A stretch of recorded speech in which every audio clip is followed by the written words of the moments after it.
Bismillahirrahmanirrahim. Assalamualaikum warahmatullahi wabarakatuh.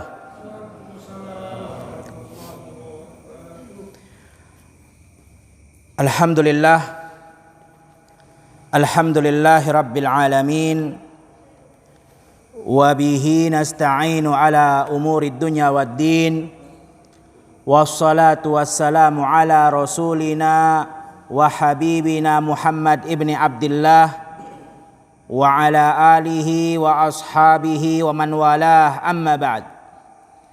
Alhamdulillah, selalu kita memuja dan memuji Allah Subhanahu wa ta'ala atas segala nikmat-nikmat dan karunia-karunia yang sangat banyak yang telah Allah berikan kepada kita. Salah satu daripada nikmat yang masih Allah berikan sampai sekarang ini adalah nikmat keimanan, nikmat kesehatan, sehingga kita dapat melanjutkan peribadatan kita kepada Allah Subhanahu wa ta'ala. Begitu juga nikmat yang masih Allah berikan sampai sekarang ini adalah nikmat waktu luang, sehingga kita dapat melanjutkan peribadatan kita berupa bermajelis ilmu, yang mana majelis ilmu ini, menuntut ilmu ini adalah cara yang paling gampang untuk memasukkan seorang hamba Allah ke dalam syurga Allah. Sebagaimana Nabi SAW bersabda, "Man salaka tariqan yaltamisu fihi ilman, sahalallahu lahu bihi tariqan ilal jannah." Siapa yang keluar dari tempat tinggalnya, siapa yang melangkahkan kakinya dalam rangka untuk mencari majelis ilmu, untuk duduk di dalam majelis ilmu, untuk menuntut ilmu, kata Nabi SAW, Allah pun akan mudahkan jalan hamba tersebut ke dalam syurga Allah Subhanahu wa ta'ala. Oleh karena itu, jamaah sekalian yang dirahmati Allah Subhanahu wa ta'ala, semangatlah di dalam menuntut ilmu. Fokuslah ketika mendengarkan firman Allah Subhanahu wa ta'ala dan sabda Nabi SAW di dalam majelis ilmu. Karena ketika kita mendapatkan surat dari keluarga yang kita cintai, mendapatkan kabar dari keluarga yang kita rindukan, niscaya kita akan sangat senang mendengarnya, membacanya, melihatnya. Terlebih lagi ketika kita mendengarkan kabar dari Allah Subhanahu wa ta'ala, mendengarkan surat yang datang dari Allah Subhanahu wa ta'ala yang Allah turunkan di dalam Al-Qur'anil Karim, maka niscaya kita sebagai hamba Allah harus lebih fokus dan semangat lagi. Kita harus lebih memperhatikan lagi apa yang difirmankan oleh Allah Subhanahu wa ta'ala dan apa yang disabdakan oleh Nabi Muhammad sallallahu alaihi wasallam. Begitu juga salawat dan salam kepada Nabi kita, Nabi besar Nabi Muhammad sallallahu alaihi wasallam, dan kepada keluarga-keluarganya dan kepada sahabat-sahabatnya, tidak terkecuali satupun dari mereka, karena semua telah Allah ridai, sebagaimana Allah berfirman, radhiyallahu anhum wa radu'an. Allah telah ridha kepada mereka semua dan mereka semua telah ridha kepada Allah Subhanahu wa ta'ala. Jamaah yang dirahmati Allah Subhanahu wa ta'ala, kita lanjutkan sebagaimana yang telah disampaikan di awal tadi. Di setiap Sabtu pekan kedua kita akan membahas pengajian atau pembahasan pada kitab Ad-Da' wad Dawa yang ditulis oleh Al-Imam Ibnu Qayyim rahimahullahu ta'ala. Dan insyaallah pada pertemuan kali ini kita akan masuk kepada fasal baina afwillah wa amrihi. Fasal yang akan membahas tentang antara ampunan Allah dan perintahnya, yang berkaitan tentang ampunan Allah Subhanahu wa ta'ala dan perintah Allah Subhanahu wa ta'ala. Qala al-Imam Ibnu Qayyim rahimahullahu taala, berkata Imam Ibnu Qayyim semoga Allah Subhanahu wa taala merahmatinya, faslun baina afwillah wa amrihi wa katsirun minal juhal i'tamadu ala rahmatillah wa afwih wa karamih wa dayya'u amrahu wa nahyah wa nasu annahu syadidul iqab wa annahu la yuraddu ba'sahu 'anil qaumil mujrimin. Kata Ibnu Qayyim rahimahullahu taala, pembahasan tentang maha pengampunnya Allah Subhanahu wa taala dan perintah Allah Subhanahu wa taala, banyak orang-orang yang tidak mengetahui tentang bagaimana cara mengumpulkan ampunan Allah dengan perintahnya. Banyak orang-orang yang bodoh akan hal tersebut, sehingga mereka hanya bergantung kepada maha rahmatnya Allah saja, kepada rahmat Allah Subhanahu wa taala, ampunannya dan maha baiknya Allah. Mereka tertipu karena hanya bergantung dan memperhatikan maha ampunan Allah, maha baiknya Allah. Wa dayya'u amrahu, dan mereka meninggalkan perintah Allah Subhanahu wa taala dan larangannya. Ya, mereka meninggalkan perintah Allah dan mengerjakan larangannya. Dan mereka lupa bahwasannya Allah juga memiliki sifat berupa sangat keras azabnya. Banyak orang tertipu hanya melihat sifat-sifat Allah, maha baik, maha pengampun, maha rahmat. Dia enggak melihat sifat-sifat Allah yang lain. Karena termasuk daripada sifat Allah Subhanahu wa taala adalah syadidul iqab, sangat keras azabnya. Ini pun harus dilihat karena ini sifat Allah. Jangan yang dilihat yang menggampangkan diri dia saja, membuat dirinya enak saja, sehingga dia lupa melaksanakan perintah Allah, lupa ya menjauhi larangan Allah Subhanahu wa taala. Dan termasuk juga daripada sifat Allah bahwasannya Allah sudah berjanji dan Allah tidak mungkin mengingkari janjinya. Allah sudah berjanji Dia tidak akan mengangkat azab dari orang-orang yang melakukan keburukan, mujrimin, orang-orang yang melakukan kefasikan. Itu sudah janji Allah. Orang yang melakukan keburukan, melakukan maksiat, orang-orang fasik, orang-orang mujrim, janji Allah azab untuk mereka. Itu janji Allah. Itu sifat Allah Subhanahu wa taala, karena Allah tidak mungkin mengingkari janjinya. Wa man i'tamada 'ala al-'afwi ma'al isral 'ala dzambin fa huwal kal mu'anid. Kata Ibnu Qayyim rahimahullahu taala, siapa yang hanya bergantung saja, hanya mengandalkan maha ampunan Allah saja, tetapi dia terus melakukan maksiat alal israr, terus dia melakukan maksiat itu dengan sengaja, dengan terang-terangan, ya, bukan karena dia nggak tahu, dia tahu itu maksiat tapi dia terus kerjakan, maka orang itu adalah mu'anid. Orang itu adalah yang menentang Allah Subhanahu wa ta'ala. Jadi jangan sampai kita salah menyikapi sifat Allah Subhanahu wa ta'ala. Betul Allah maha mengampun hamba-hambanya, betul Allah maha menyayangi hamba-hambanya, Ar-Rahmanur Rahim, betul. Tetapi jangan sampai kita terlena sehingga kita terus melaksanakan maksiat. Bukan begitu cara yang benar dalam menyikapi sifat Allah Subhanahu wa taala, bukan. Kita harus melihat semua sifat-sifat Allah. Dan sikap seorang muslim, sikap seorang hamba Allah Subhanahu wa taala bukan hanya bergelantungan kepada ampunan Allah Subhanahu wa taala, tapi dia juga harus takut kepada Allah Subhanahu wa taala. Bukan berarti ya kita meniadakan hamba Allah Subhanahu wa taala tidak memiliki dosa. Seluruh hamba Allah pasti memiliki dosa, kecuali Nabi Muhammad sallallahu alaihi wasallam, karena Rasulullah adalah ma'sum. Adapun selainnya semua punya kesalahan, karena Nabi sallallahu alaihi wasallam yang mengatakan kullu bani adam khata wa khairul khata'ina at-tawwab. Semua hamba Allah pasti punya kesalahan, pasti pernah jatuh ke dalam lumpur dosa. Tetapi sebaik-baiknya orang yang melakukan kesalahan adalah yang bersegera bertaubat kepada Allah Subhanahu wa ta'ala. Sehingga yang bagaimana sikap kita yang betul? Disebutkan oleh Allah Subhanahu wa taala dalam surat Ali Imran ayat 135. Apa kata Allah Subhanahu wa taala? Walladzina idza fa'alu fahishatan aw zalamu anfusahum dzakarullah fastaghfaru lidzunubihim wa man yaghfiru dzunuba illallah wa lam yusirru ala ma fa'alu wa hum ya'lamun.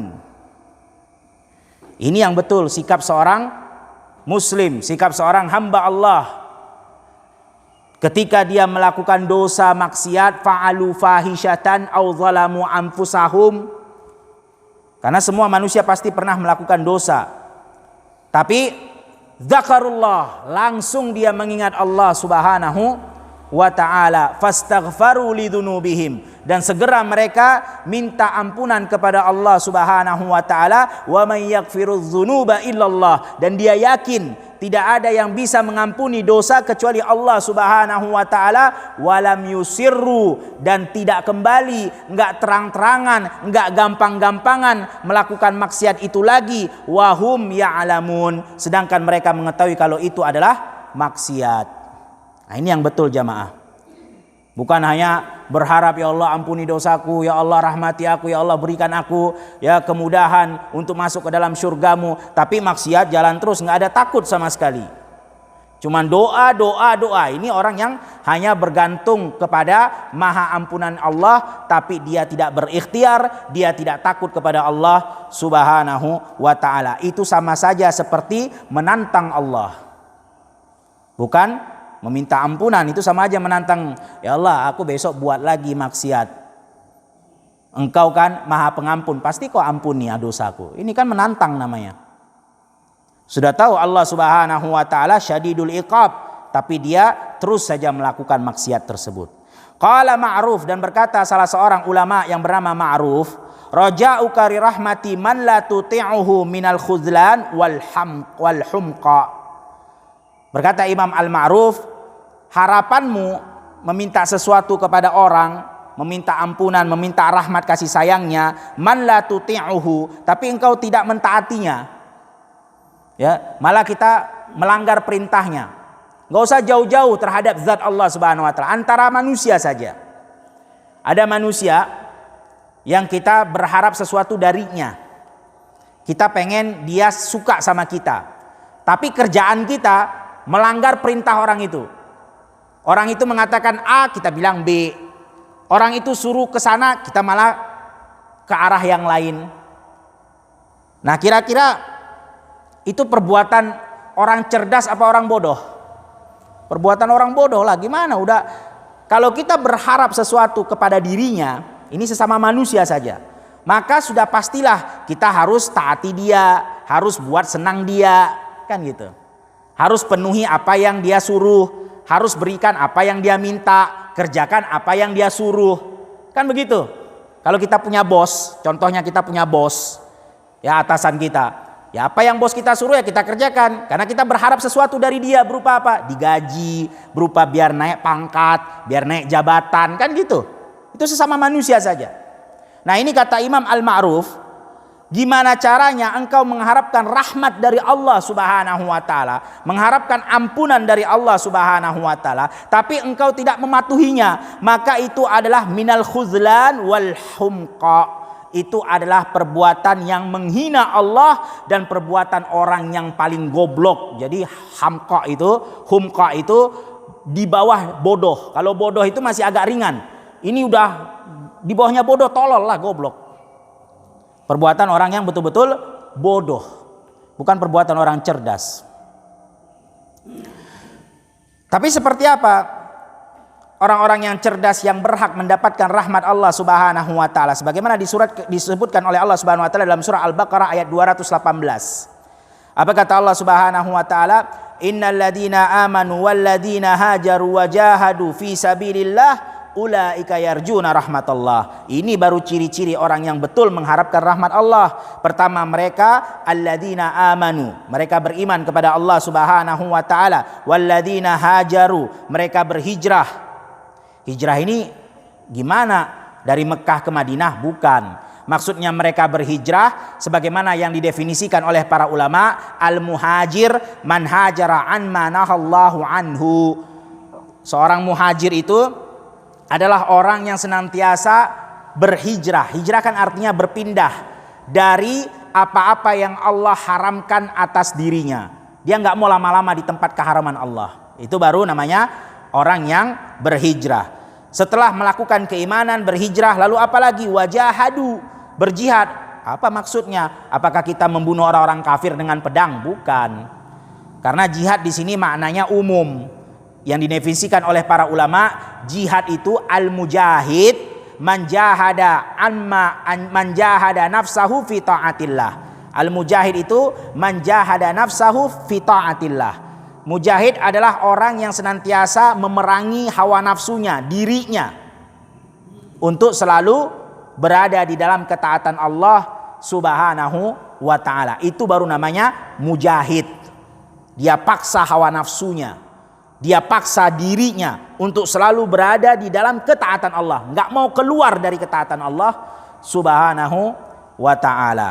Baru ulaika yarjuna rahmatullah, baru itu orang yang betul-betul berhak, betul-betul pantas untuk mengharapkan rahmat Allah. Jadi bukan hanya berangan-angan, bukan hanya menggantungkan diri kepada Maha Pengampunnya Allah Subhanahu wa taala saja, tapi tidak ada usaha, tidak ada ikhtiar. Dunia saja kalau kita tidak berusaha nggak akan dapat apa-apa, apalagi ampunan Allah Subhanahu wa taala. Maka beriman, kemudian dia berhijrah, kemudian dia berjihad, baru dia mengharapkan rahmat Allah Subhanahu wa taala. Kalau nggak seperti itu sama aja perbuatan orang bodoh berarti. Ya Allah ampuni aku, ya Allah rahmati aku. Tapi menjihati dirinya untuk berada di dalam ketaatan Allah nggak mau dia. Hijrah dari perbuatan maksiat nggak mau dia. Dia terus saja enak aja buat maksiat. Maka ini sama saja perbuatan sia-sia, bahkan dikatakan oleh Ibnu Qayyim rahimahullahu taala perbuatan orang yang bodoh. Wa qala ba'dul ulama, dan berkata sebagian para ulama, man qata'a udwan minka fid dunya bisarakati salasati darahim la ta'man an takuna uqubatu fil akhirah ala nahwi min hadza. Kata sebagian para ulama, hukum di dunia bagi orang yang mencuri maka dipotong tangannya, dan itu belum membuat engkau aman di akhirat, karena bisa jadi Allah Subhanahu wa ta'ala masih menghukummu di akhirat kelak dengan hukum yang sama di dunia. Dan ini seperti yang dijelaskan oleh Syekh Saleh Al-Fauzan, bahwasannya ada beberapa hukuman yang tidak habis di dunia. Contohnya seperti perbuatan membunuh nyawa bighairil haq, tanpa hak membunuh nyawa seseorang. Kata Syekh Shalih Al-Fauzan, maka dia harus meminta maaf kepada Allah yang pertama, kemudian meminta maaf kepada keluarga yang dia bunuh, keluarga korban yang dia bunuh, dan nanti di akhirat kelak dia harus juga meminta maaf kepada orang yang dia bunuh. Walaupun di dunia dia telah dimaafkan oleh keluarganya contohnya, atau misalnya keluarganya meminta untuk membayar dia contohnya, dan dia sudah meminta ampun kepada Allah Subhanahu wa taala, tapi masih tetap di akhirat nanti dia harus meminta ampun kepada orang yang dia bunuh. Nah, ini menunjukkan apa? Kata sebagian para ulama, orang yang telah dipotong tangannya, betul dia telah meminta ampunan kepada Allah Subhanahu wa taala, dan dia telah menerima ganjaran berupa hukuman di dunia, yaitu dipotong tangannya, tetapi tidak menjadikan dia aman di akhirat kelak. Allah Subhanahu wa taala masih memberikan hukuman yang sama seperti di dunia. Ini perkataan sebagian ulama. Artinya kita nggak boleh hanya berharap dan berharap. Kita nggak boleh hanya mengatakan Allah kan maha pengasih lagi maha pemurah, pasti akan dimaafkan. Kita harus tetap merasa takut akan dosa yang kita lakukan. Kita harus tetap merasa takut kepada Allah Subhanahu wa taala. Makanya kata Nabi sallallahu alaihi wasallam, "Wa'atbi'is sayyi'atal hasanata tamhuha." Ketika engkau sudah melakukan dosa dan maksiat, betul istighfar kepada Allah, betul. Tapi enggak cukup kata Nabi sallallahu alaihi wasallam, "Wa'atbi'is sayyi'atal hasanata tamhuha." Ikutin perbuatan buruk itu dengan melaksanakan perbuatan yang baik agar menghapus bekas-bekas dari dosa tersebut. Memang betul istighfar kepada Allah Subhanahu wa taala, tapi agar kita juga aman nanti di akhirat, karena dosa itu berbekas jamaah. Ketika kita beristighfar kepada Allah Subhanahu wa taala, betul rantai yang menyeret kita ke dalam neraka Allah telah terputus. Betul, kita sudah tidak ada lagi tali yang menyeret kita ke dalam neraka Allah. Tapi leher yang sempat terkait rantai tersebut masih berbekas. Maka bekas tersebut dihilangkan dengan apa? Dengan hasanah, perbuatan baik, mengerjakan amalan-amalan yang sunnah untuk menghilangkan apa-apa dari keburukan yang telah kita lakukan. Nah itu dalil sebagian para ulama mengatakan orang yang mencuri ketika dipotong tangannya di dunia dan dia belum merasa aman, karena bisa jadi di akhirat kelak Allah pun memberikan hukuman yang sama seperti di hukuman di dunia. Ini menunjukkan kita tidak pantas hanya berharap dan berharap, tapi kita juga harus ikhtiar, harus berusaha untuk menjauhkan diri kita dari murka Allah Subhanahu wa taala. Wa qila lil Hasan. Kemudian Ibnu Qayyim mengatakan, dan ada orang yang berkata kepada Hasan ibnu Ali radhiyallahu anhuma, sahabat Nabi sallallahu alaihi wasallam sekaligus cucu Nabi sallallahu alaihi wasallam, Hasan ibnu Ali. Nara katawilan buka, kami melihat engkau banyak sering menangis. Tawilul buka, sering menangis. Faqala akhafu an yatrahani finnar wala yubali. Maka Hasan ibnu Ali radhiyallahu anhu berkata, aku menangis karena aku takut aku dilemparkan ke dalam neraka dan Allah tidak peduli kepadaku. Perhatikan jamaah, Hasan ibnu Ali, sahabat Nabi, cucu baginda Nabi Muhammad sallallahu alaihi wasallam yang sudah tidak diragukan lagi ibadahnya kepada Allah, sudah tidak diragukan lagi bagaimana keimanannya kepada Allah. Karena orang yang paling beriman, orang yang paling bertakwa setelah Nabi Muhammad sallallahu alaihi wasallam adalah para sahabatnya. Dan Hasan ibnu Ali adalah salah satu sahabat Nabi sallallahu alaihi wasallam sekaligus cucu Rasulullah. Coba lihat, menangis. Padahal ibadahnya begitu sempurna, padahal keimanannya begitu besar, padahal sahabat Nabi sallallahu alaihi wasallam menangis. Kenapa? Khawatir dirinya dilemparkan ke dalam api neraka dan Allah nggak peduli kepadanya. Nah, begitulah seharusnya sikap seorang muslim dalam beribadah kepada Allah Subhanahu wa taala. Dia bukan hanya mengharap, betul, ketika kita beribadah kepada Allah Subhanahu wa taala, kita mengharapkan ampunan dan rahmat Allah Subhanahu wa taala. Tapi bukan hanya harapan, juga harus diiringi dengan rasa takut. Makanya para sahabat Nabi Shallallahu alaihi wasallam ketika mereka selesai melaksanakan satu amal ibadah, mereka nggak nyantai, nggak puas. Bahkan Abu Bakar As-Siddiq itu berharap dirinya dijadikan oleh Allah Subhanahu wa taala sebuah pohon yang ditebang. Maksudnya apa? Agar tidak ada hisab. Karena kalau pohon ditebang udah habis kan. Yang dihisab cuma manusia dan jin.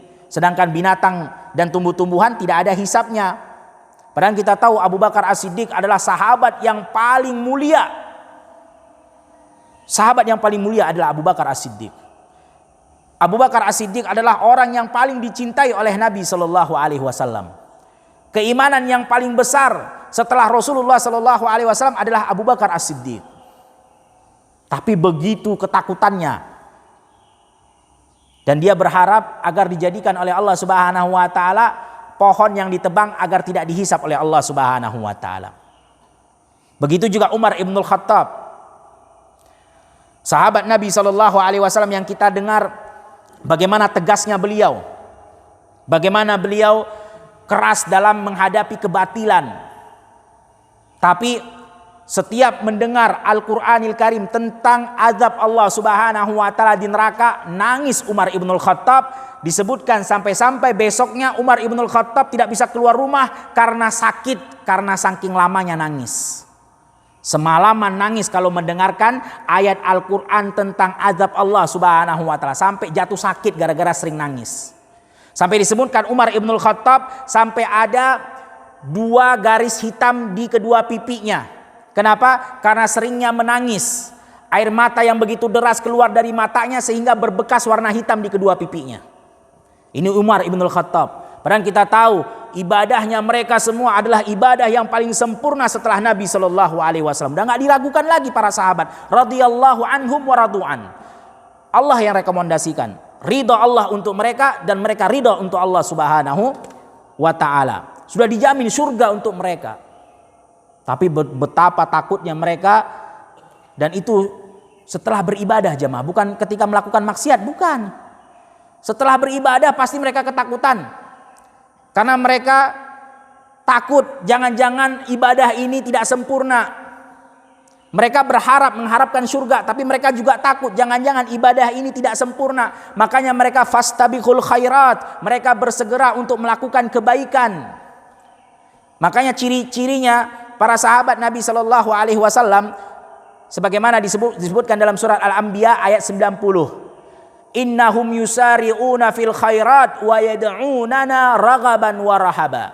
Mereka itu senantiasa cepat dalam melakukan kebaikan, ibadah, dan mereka setelah itu merasa takut dan berharap kepada Allah Subhanahu wa ta'ala. Ini bedanya kita dengan sahabat Nabi nih. Kalau kita nih jamaah udahlah mau melaksanakan ibadah begitu berat ya kan, bangun subuh ya Allah masih ngantuk, aduh 10 menit lagi masih azan nanggung. Berat sekali. Bukan bersegera. Kalau para sahabat Nabi SAW segera mereka. Nggak ada berat. Seperti air mengalir langsung. Kalau kita udah bangunnya setengah mati, betul-betul ya berusaha dengan keras sampai ke masjid, sholat selesai, habis itu berdoa kepada Allah Subhanahu wa ta'ala dan seolah-olah sudah plong, sudah menanggalkan kewajiban. Ya kan? Alhamdulillah. Makanya begitu sering ketika sholat tarawih kan begitu panjang sedikit imamnya baca tuh kalau Ramadan, begitu udah selesai assalamualaikum warahmatullah, assalamualaikum warahmatullah, selesai juga. Ya kan? Seolah-olah kita menanggalkan beban dari badan kita. Para sahabat Nabi SAW enggak. Setelah mereka selesai ibadah, mereka ketakutan. Jangan-jangan ini belum sempurna. Oleh karena itu mereka segera melakukan amal ibadah yang lain untuk menyempurnakan amal ibadah yang pertama.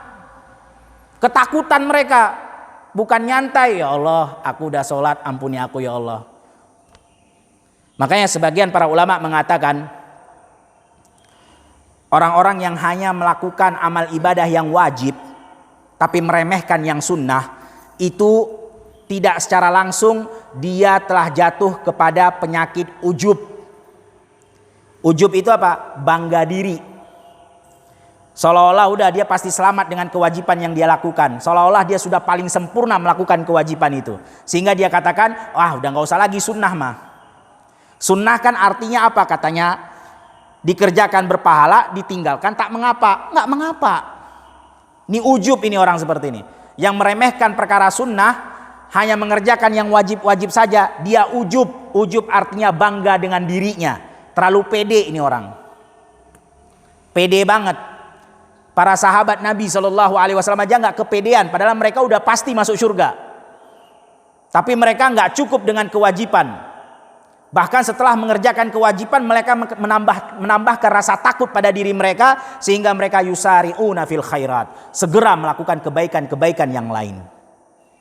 Nah itu jamaah.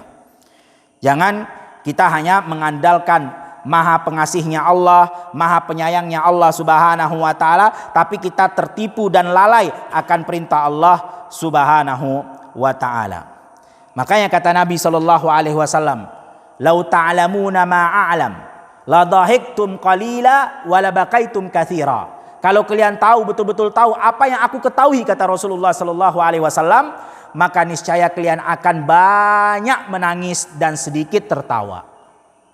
Bukannya gampang-gampangan, tapi malah banyak menangis, akan merasa susah terus kalau betul-betul mengetahui apa yang diketahui oleh Nabi sallallahu alaihi wasallam. Dan hati-hati, ciri-ciri orang yang celaka, orang yang merugi di dunia dan akhirat adalah orang-orang yang merasa aman terhadap Allah Subhanahu wa taala. Karena disebutkan dalam surat Al-A'raf ayat 99. Apa kata Allah Subhanahu wa taala? Afa aminu makrallah fala ya'manu makrallah illa qaumul khasirun. Apakah kalian merasa aman terhadap makar Allah, dan tidak ada yang merasa aman dari makar Allah kecuali mereka orang-orang yang bakal merugi, bakal sengsara dunia dan akhirat. Kalau kita cuman Allah Maha Pengampun, Allah Maha Pemurah, nyantai aja, nanti juga Allah ampuni, tinggal istighfar, astagfirullahaladzim, Allah ampuni, nggak perlu takut, jangan khawatir.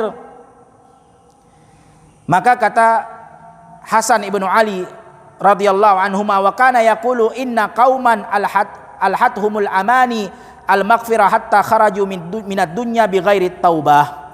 Dan hati-hati, kata Hasan ibnu Ali radhiyallahu anhuma, hati-hati, ada sebagian kaum yang mereka terkecoh dengan angan-angan maghfirah. Yang tadi kita bilang Allah Maha Pengampun, Allah Maha Pemurah. Tenang aja, nggak usah khawatir, nggak usah terlalu takut, ya.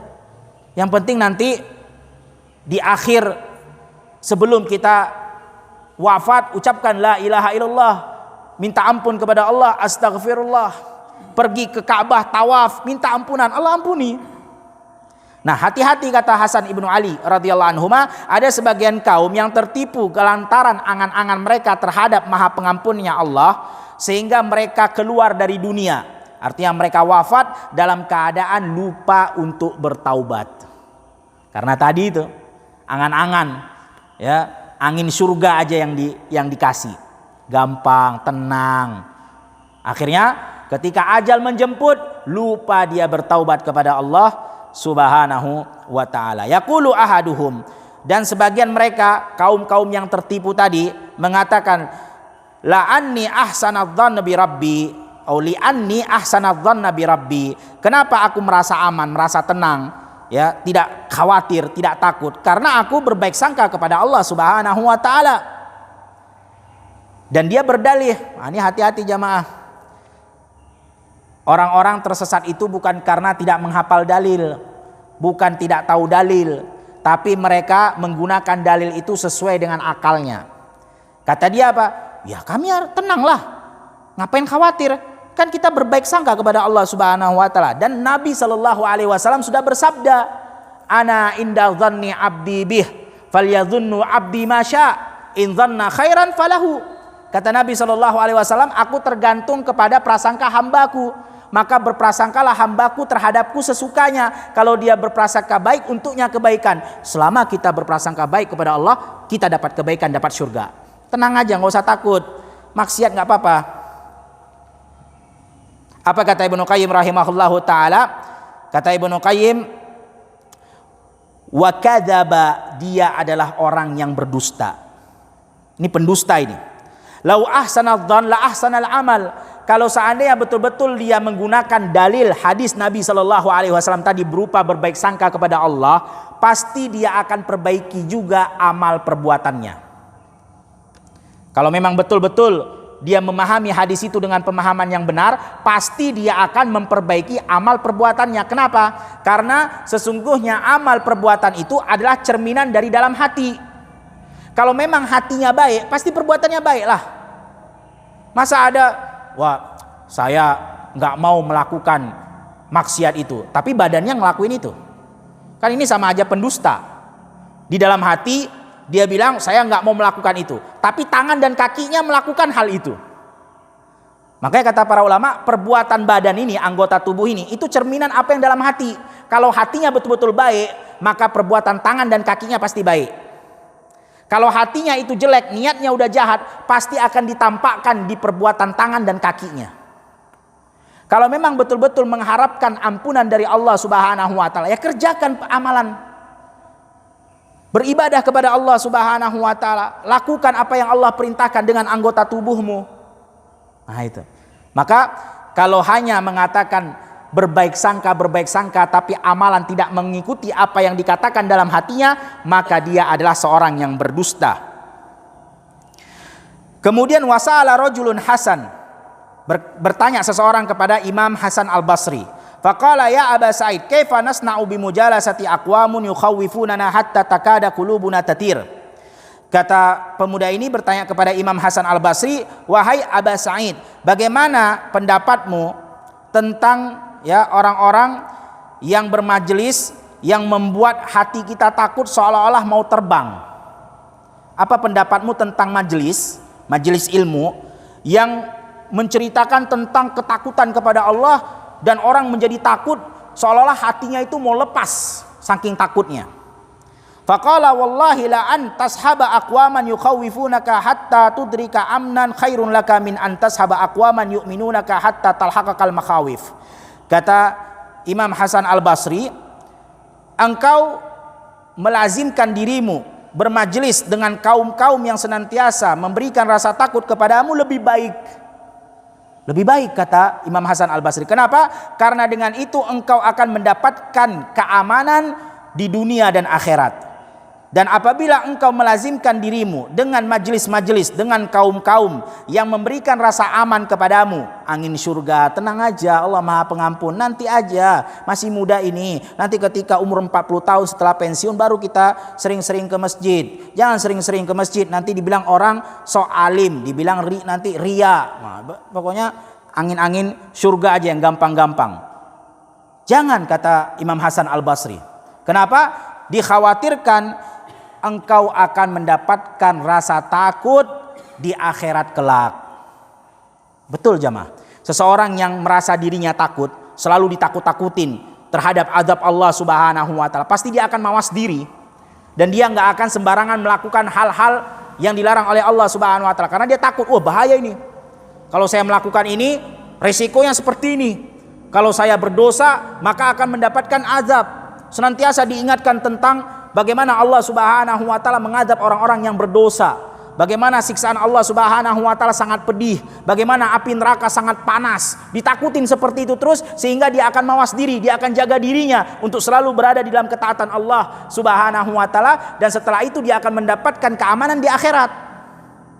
Karena kalau orang yang menjaga dirinya di dunia, melaksanakan perintah Allah Subhanahu wa taala, betul-betul dia perhatikan mana itu dosa, dia jauhi maksiat, maka konsekuensinya dia akan aman di akhirat ketika bertemu dengan Allah Subhanahu wa taala. Berbeda dengan orang yang sering duduk bersama orang-orang yang memberikan rasa aman.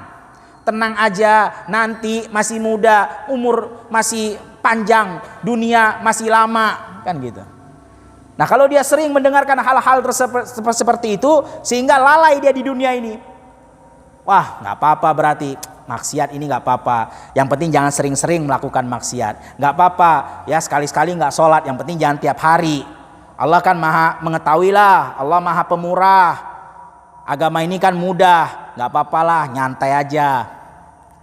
Sehingga konsekuensinya dia melakukan maksiat dan terus di akhirat mendapatkan keamanan apa ancaman? Mendapatkan ancaman jelas. Akan diancam oleh Allah Subhanahu wa taala. Dia akan berhak mendapatkan azab Allah Subhanahu wa taala. Oleh karena itu jamaah sekalian yang dirahmati Allah Subhanahu wa taala, kita harus lebih memilih majelis-majelis yang membuat kita senantiasa ingat dan takut kepada Allah dibandingkan majelis-majelis yang membuat kita lalai kepada Allah Subhanahu wa taala. Inilah yang sering terjadi di masyarakat kita jamaah. Begitu mendengar perkara bid'ah, begitu mendengar neraka, aduh ini majelisnya bosen nih. Dikit-dikit bid'ah, dikit-dikit neraka. Yang lucu-lucu dikit kek, yang ketawa-ketawa. Dan saya jujur pernah ditawarkan begitu, Ustadz bisa ceramah enggak? Tapi Ustadz harus yang lucu-lucu. Saya tanya, ya, Saya siap aja buat lucu-lucu. Cuman pertanyaannya, sebelum saya melucu, adakah yang pantas di agama ini untuk dilucukan? Ada nggak yang pantas? Kalau ada, silahkan kasih tahu dan saya siap membuat lucu. Pantas agama kita ini jadikan guyonan, jamaah? Ini perkara agama dijadikan bahan candaan. Padahal kata Nabi SAW, "Lau ta'lamuna ma a'lam la dahiktum qalila wala bakaitum katsira." Nabi yang mengatakan, kalau betul-betul kalian tahu urusan agama ini sebagaimana pengetahuan Nabi SAW, niscaya kalian akan banyak nangis dibandingkan ketawa.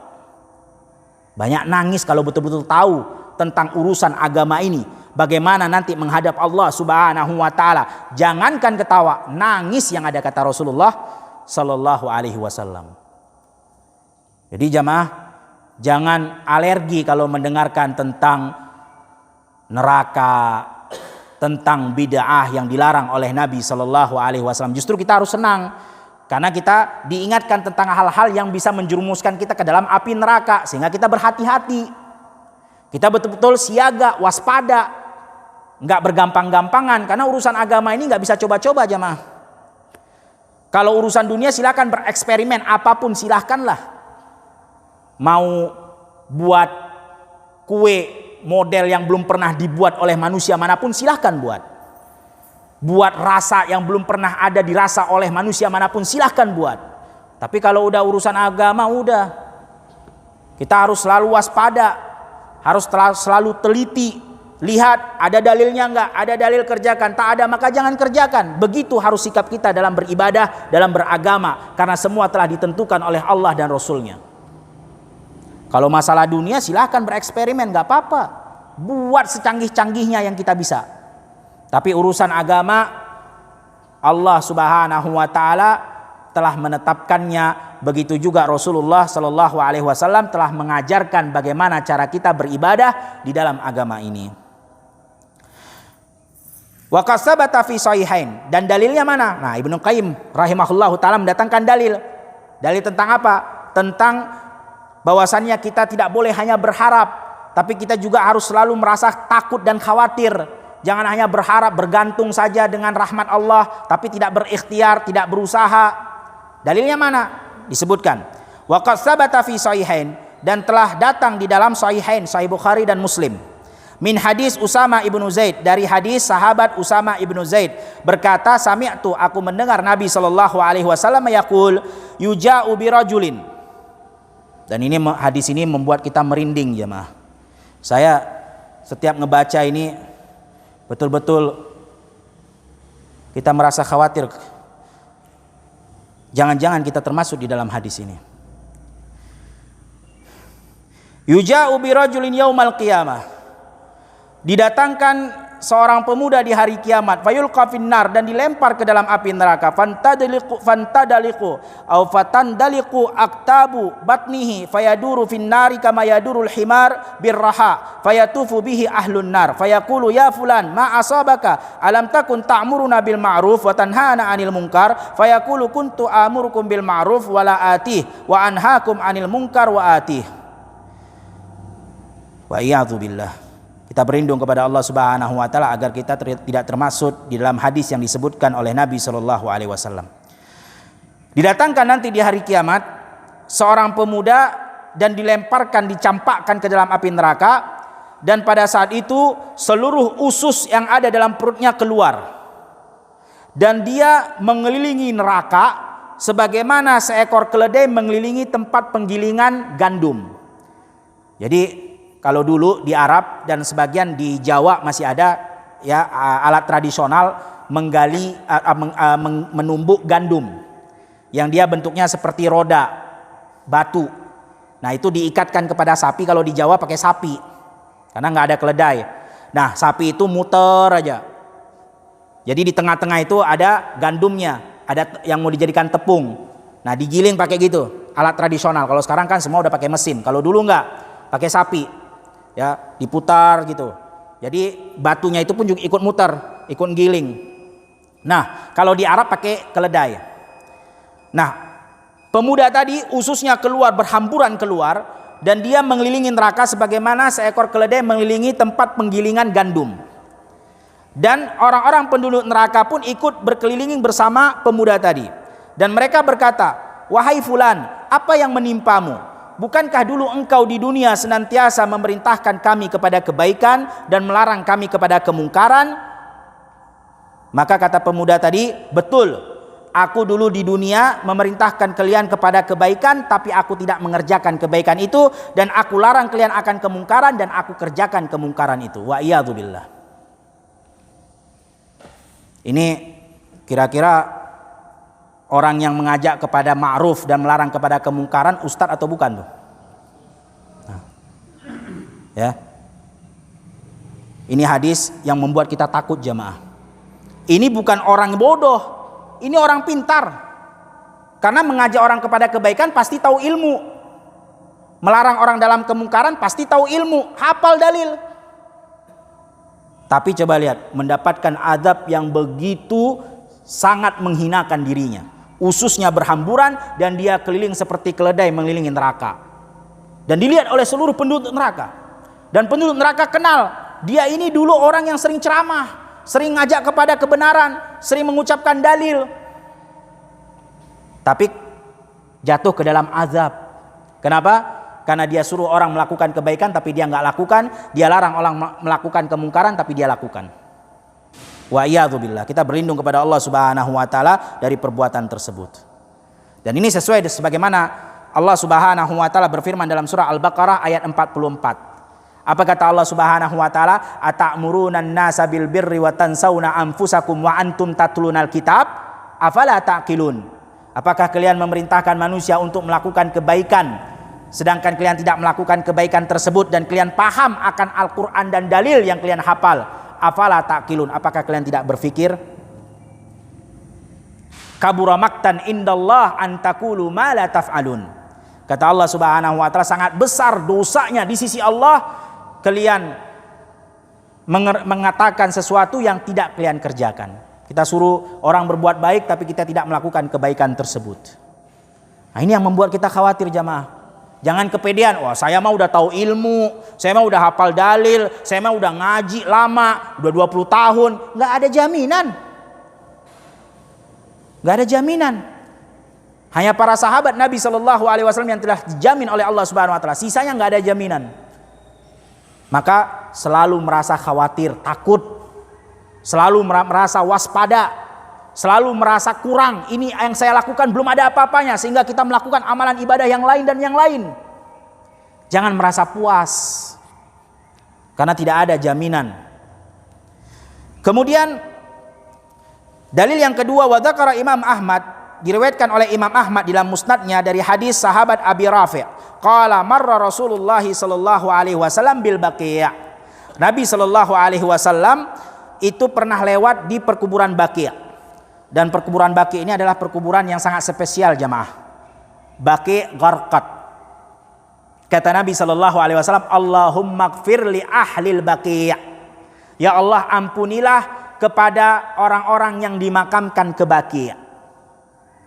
Makanya kalau bisa, kata para ulama, siapa yang bisa untuk dimakamkan di Baqi', maka kerjakan. Tapi jangan salah paham, bukan artinya kita bunuh diri, bukan ya.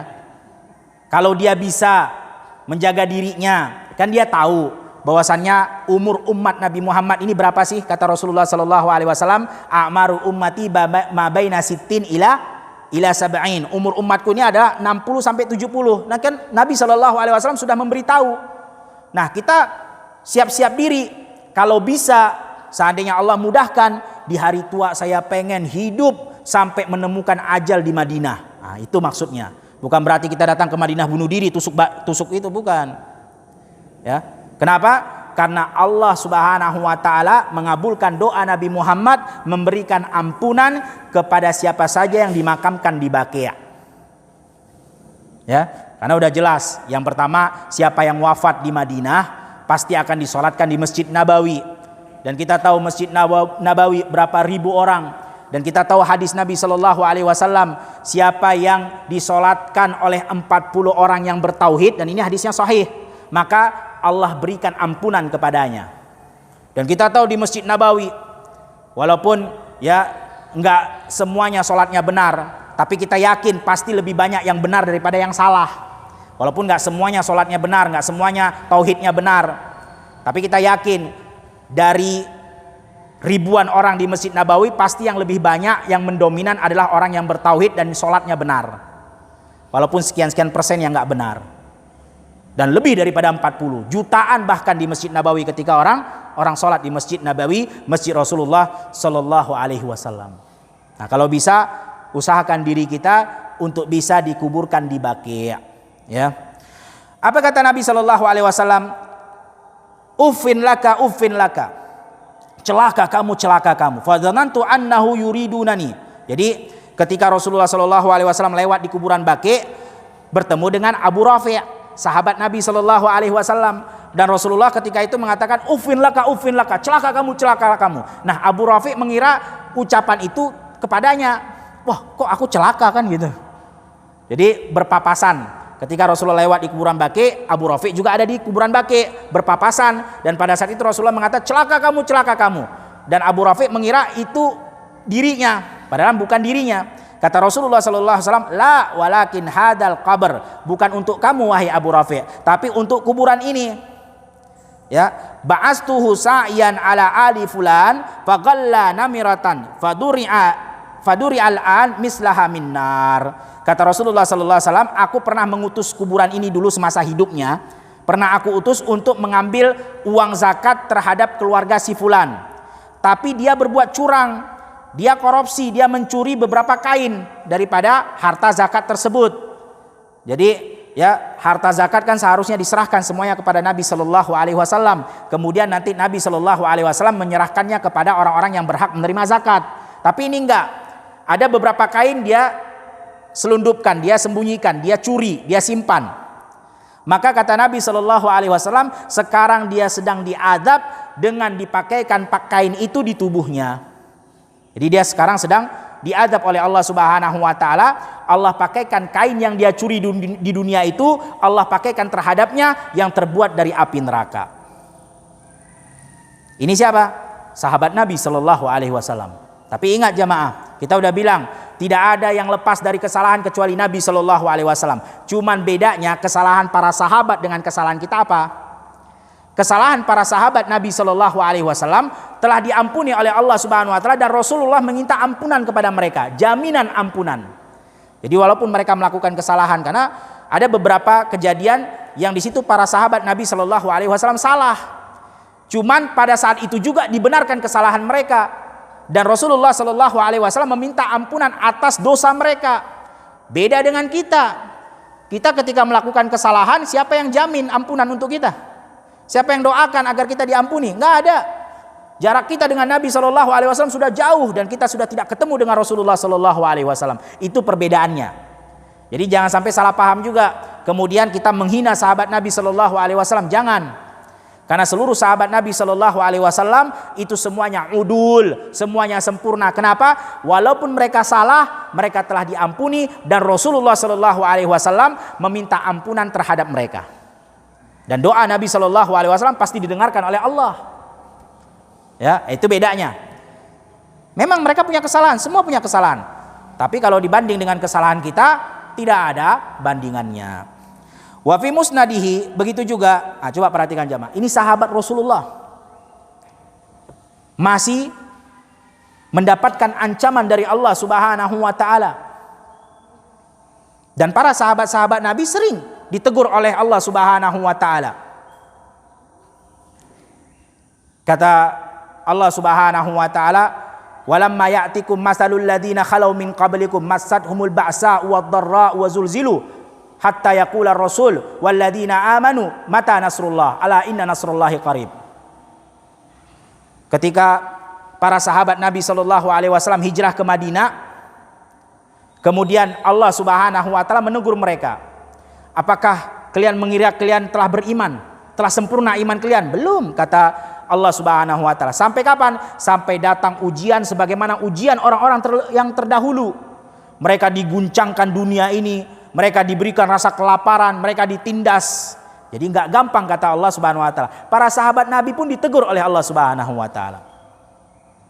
Cuman bedanya mereka langsung beriman dan kembali kepada Allah. Kalau kita, wallahu a'lam bissawab, terkadang sudah disampaikan beberapa ayat, beberapa hadis pun masih tetap kita tidak ingat kepada Allah Subhanahu wa taala. Sedangkan mereka ya wajilat qulubuhum. Idza dzakarallah wajilat qulubuhum. Ketika diingatkan tentang Allah, bergetarlah hati mereka. Ingat kepada Allah Subhanahu wa taala. Kemudian wa fi musnadi aidan min hadis Anas ibnu Malik qala Rasulullah sallallahu alaihi wasallam marartu lailata usriya bihi ala qaumin ya marartu laila usriya bihi ala qaumin tu'radu shifahuhum bimaqarid minan nar faqultu man haula faqalu khutaba min ummatik min ahli dunya kanu ya'muruna an-nas bil birri wa yansawna anfusahum afala yaqilun. Nah, ini juga hadis yang membuat kita merinding jamaah, membuat kita selalu khawatir.